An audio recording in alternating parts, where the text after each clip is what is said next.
Eduardo Perez mulai kehilangan dukungan bonek Bonita. Harapan besar bonek Bonita untuk menyambut musim baru berubah menjadi kekecewaan di laga perdana. Kekalahan di kandang sendiri tak hanya memukul mental tim, tetapi juga mulai mengikis dukungan untuk pelatih Eduardo Perez Moran. Persebaya Surabaya harus menelan kekalahan memalukan di kandang sendiri usai tumbang 0-1 dari PSIM Yogyakarta pada laga perdana BRI Super League 2025-2026, Jumat tanggal 8 Agustus tahun 2025. Gol tunggal tim tamu dicetak Ezekiel Vidal melalui sundulan memanfaatkan umpan lambung Dede Sapari jelang laga usai.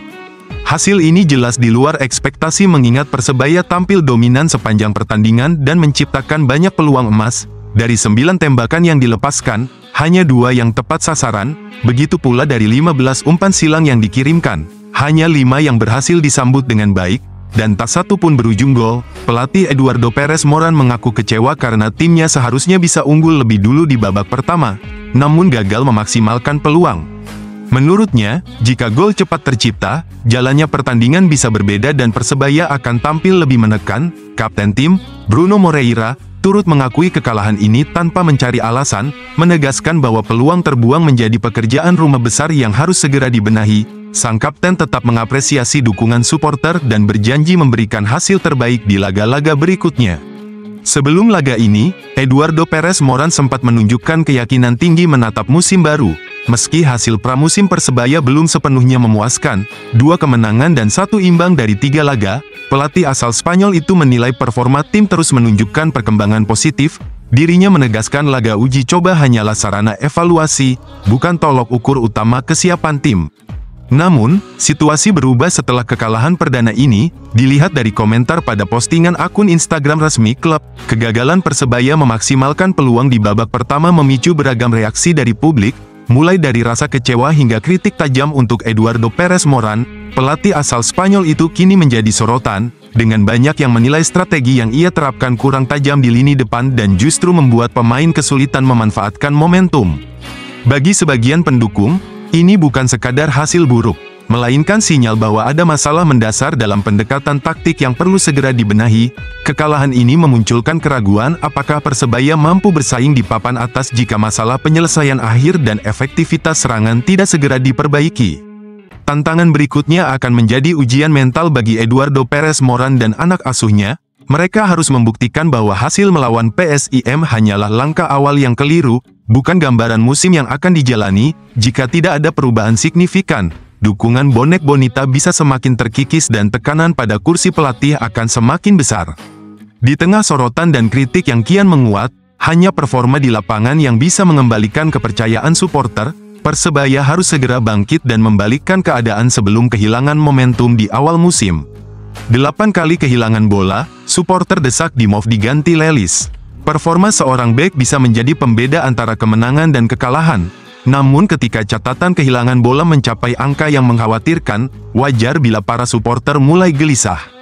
8 kali kehilangan penguasaan bola menjadi catatan kelam di Medimov di laga perdana Persebaya Surabaya musim ini. Performa tersebut membuat banyak pihak mempertanyakan apakah sudah waktunya posisi bek asal Bulgaria itu digantikan oleh rekrutan anyar, Leo Lelis. Sorotan tajam mengarah pada Dimov yang tampil penuh selama 90 menit. Berdasarkan data dari SofaScore, ia kehilangan penguasaan bola hingga 8 kali dalam satu pertandingan, angka yang sulit diabaikan. Dalam level kompetisi seketat Super League, kehilangan bola di area pertahanan jelas sangat berisiko. Setiap kesalahan bisa menjadi awal peluang berbahaya bagi lawan, membuat tim berada di bawah tekanan. Meski begitu, statistik Dimov menunjukkan adanya kontribusi di beberapa aspek permainan. Ia mencatat 3 kali clearance, 1 intercept, dan akurasi operan mencapai 83% dari total 54 percobaan.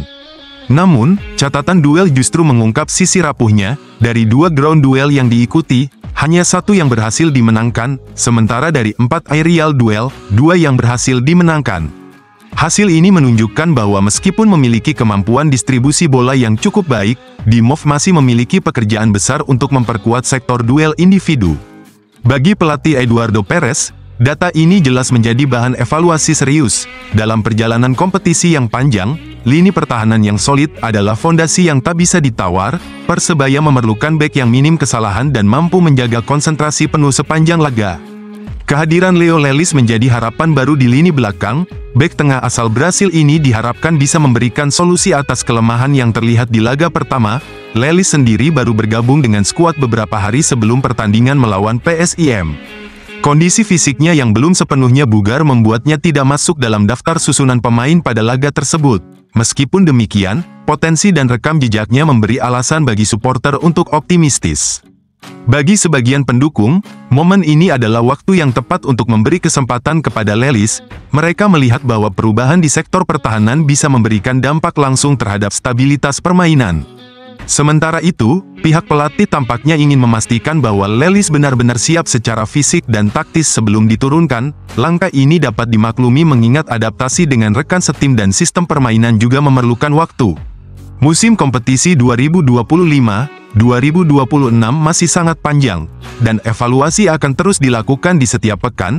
Dimov sendiri tentu menyadari bahwa konsistensi adalah kunci untuk mempertahankan tempat di tim inti. Jika ia mampu memperbaiki catatan kehilangan bola dan meningkatkan performa duel, peluang untuk tetap menjadi pilihan utama masih terbuka.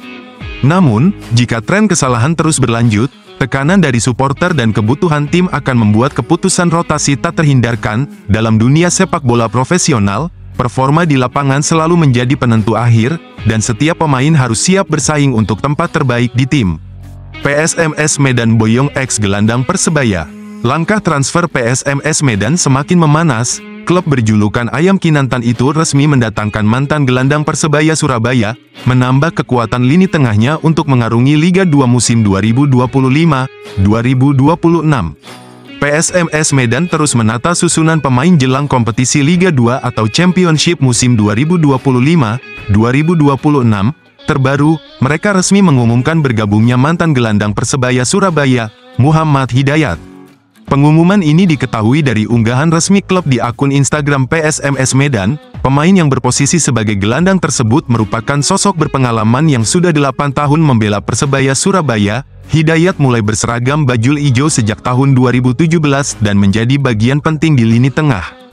Selama berseragam Persebaya, pemain kelahiran 1995 itu mencatatkan total 161 penampilan di berbagai ajang. Catatan tersebut menunjukkan konsistensi dan kontribusinya yang cukup besar untuk tim.